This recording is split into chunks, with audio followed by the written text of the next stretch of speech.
Hola, ¿qué tal? ¿Cómo están? Muy buenas noches. Gracias por acompañarnos aquí en las noticias de las 8. Yo soy Ana Francisca Vega y en la línea telefónica está Oliva López Arellano, secretaria de Salud de la Ciudad de México. Muy buenas noches, secretaria. ¿Cómo está? Buenas noches, un saludo a ti y a tu auditorio. Muy bien, a la orden. Platíquenos, secretaria, un poco cuál es la situación en este momento en la capital del país en torno al tema del coronavirus. La situación en la ciudad, como en todo el país, seguimos en el escenario 1 con casos importados. La transmisión solo se ha estado dando a través de casos importados. Esto es muy importante señalarlo porque este escenario nos conduce a la toma de ciertas medidas, básicamente medidas de higiene, de lo que hemos insistido, lavarse las manos, estornudo de etiqueta, limpiar los dispositivos de uso común, las superficies, el uso del gel con alcohol de base 70%. Estos elementos centrales que permiten protegernos para el conjunto de enfermedades respiratorias y para otras. Seguimos en el escenario 1. Sí. Son 15 casos los que se han confirmado en el corte de las 7 de la noche. Secretaria, el número de personas infectadas en la Ciudad de México, ¿cuál es el número? Tenemos 5 infectadas. ¿Y cuántas personas están en observación en la Ciudad de México? Me parece que el dato es 2 en observación. 2 personas en observación. Sí. ¿Y están rastreados todos los contactos con los que han estado estas personas? En términos de la vigilancia epidemiológica, una parte muy importante tiene que ver con la identificación temprana de casos sospechosos, el estudio de contactos, la evaluación del caso, descartarlo o confirmarlo, y el estudio de contactos. Entonces, el estudio de contactos es clave para justamente ver el aislamiento y ver cómo se manifiestan esos contactos. Secretaria, eso es muy importante. Sí, hay una de las digamos, de los temas que está ahí en la conversación pública en torno al número de pruebas que se están llevando a cabo en el país, y lo digo en este caso, particularmente en la Ciudad de México, para comprobar si es que estamos efectivamente en el caso de solamente pacientes con la enfermedad importada del exterior, o si quizá ya haya un caso por ahí de contagios entre personas, ya no un tema de importación del virus. ¿Cuántas pruebas se están haciendo en la Ciudad de México diariamente? Las pruebas que se están haciendo son específicamente a los casos sospechosos. Hay una definición de caso sospechoso, que es esta persona que presenta sintomatología respiratoria y que tiene antecedente de viaje a alguno de los países donde hay transmisión local. Entonces eso es importante. O que tuvo contacto con un caso confirmado. Sí. Esto es importante porque es a los casos donde se están haciendo las pruebas muy orientadamente. Esto digamos, es parte del protocolo para descartar un caso sospechoso o para confirmarlo. Entonces, el número de pruebas tiene que ver con esta cantidad de casos. Sí. Ahora, también se hace... Nosotros tenemos desde hace muchos años ya el monitoreo, la vigilancia epidemiológica de influenza, la vigilancia epidemiológica de enfermedades respiratorias agudas. Y en este grupo también se están haciendo de las muestras que nos salen positivas a influenza, que nos salen positivas a H1N1, también se están tomando algunos muestreos y todos han salido negativos para nuevo coronavirus.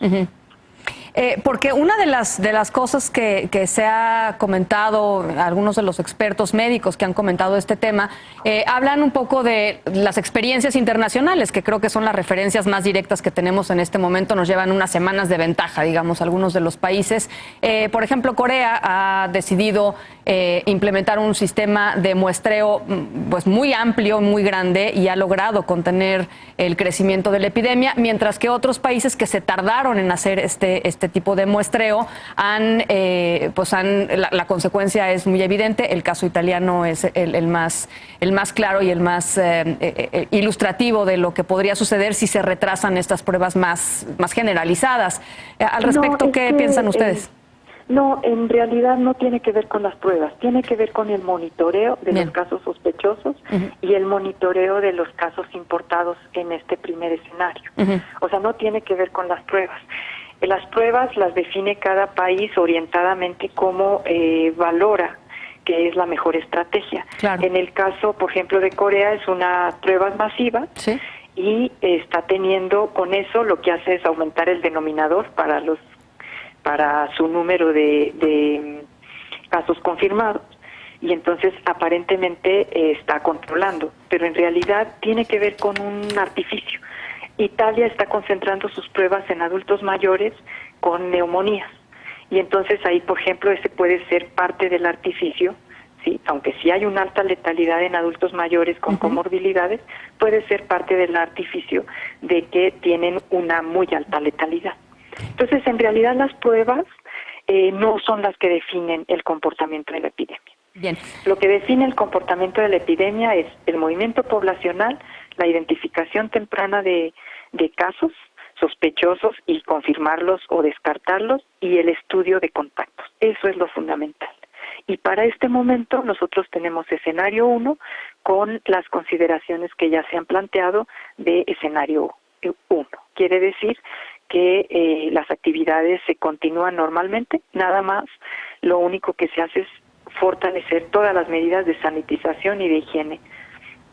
Oiga, secretaria, justamente sobre este tema de sanitización, el transporte público, pues evidentemente es uno de los focos en donde uno tendría que poner más atención. ¿Se piensan tomar medidas adicionales en los próximos días para sanitizar ciertos nodos del transporte público?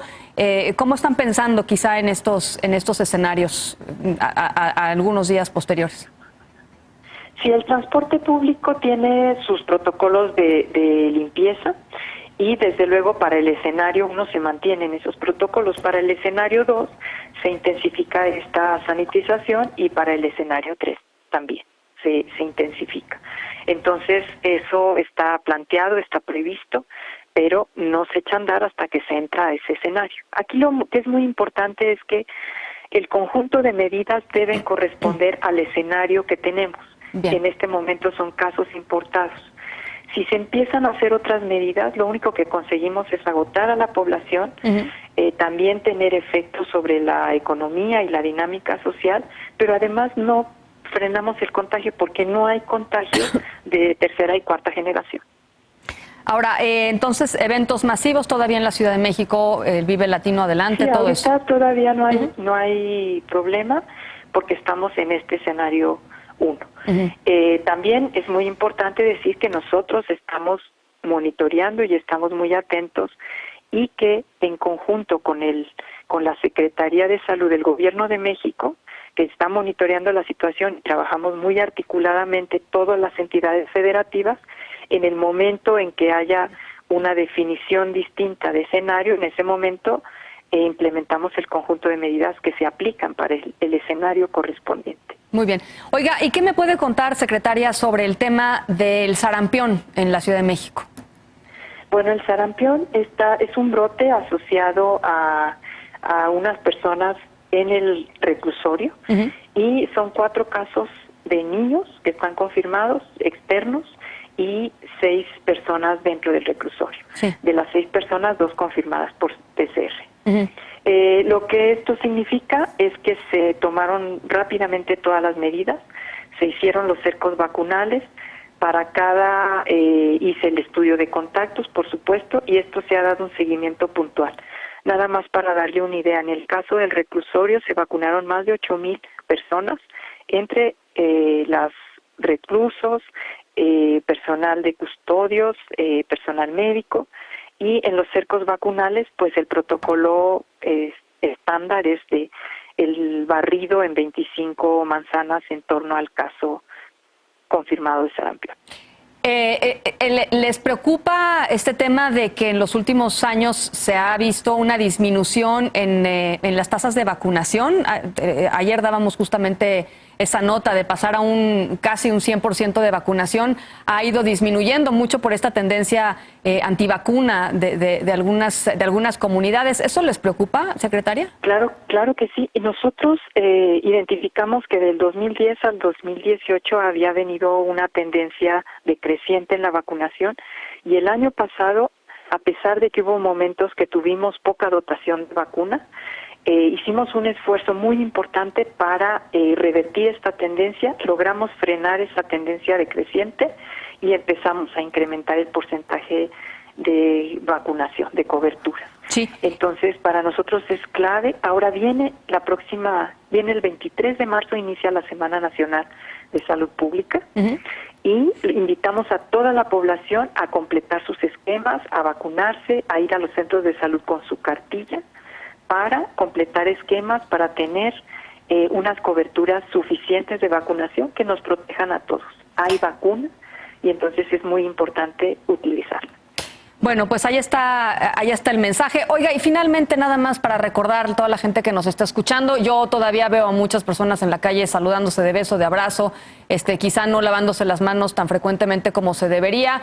Simplemente recordarles el ABC de esta etapa, secretaria. Como no, con gusto, lavarse las manos frecuentemente, no tocarse la cara con las manos sucias, el estornudo de etiqueta es clave, quedarse en casa si se tiene sintomatología respiratoria.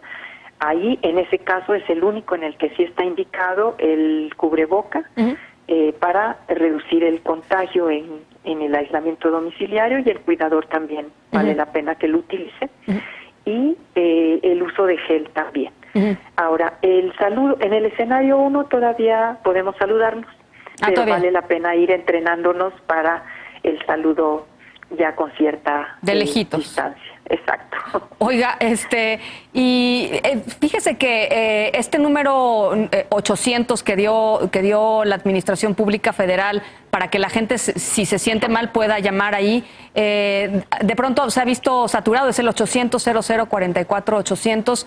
Hemos hecho aquí varios ejercicios para tratar de marcar y se encuentran saturadas las líneas. ¿Se van a abrir nuevos canales de comunicación para que la gente, si se siente mal, pueda resolver algunas de sus dudas antes de asistir a un hospital? Más bien allá habría que orientar, porque estuvo circulando información falsa en redes diciendo que todas las personas que tuvieran alguna sintomatología respiratoria no fueran a ningún lado, al centro de salud, y que llamaran por teléfono. Sí. Entonces, esto por supuesto saturó, porque no es todas las personas que tienen sintomatología respiratoria, sino las personas que tienen esta sintomatología, que regresaron de un viaje, tienen antecedente de viaje en los últimos 14 días o tuvieron contacto con un caso confirmado. Ya.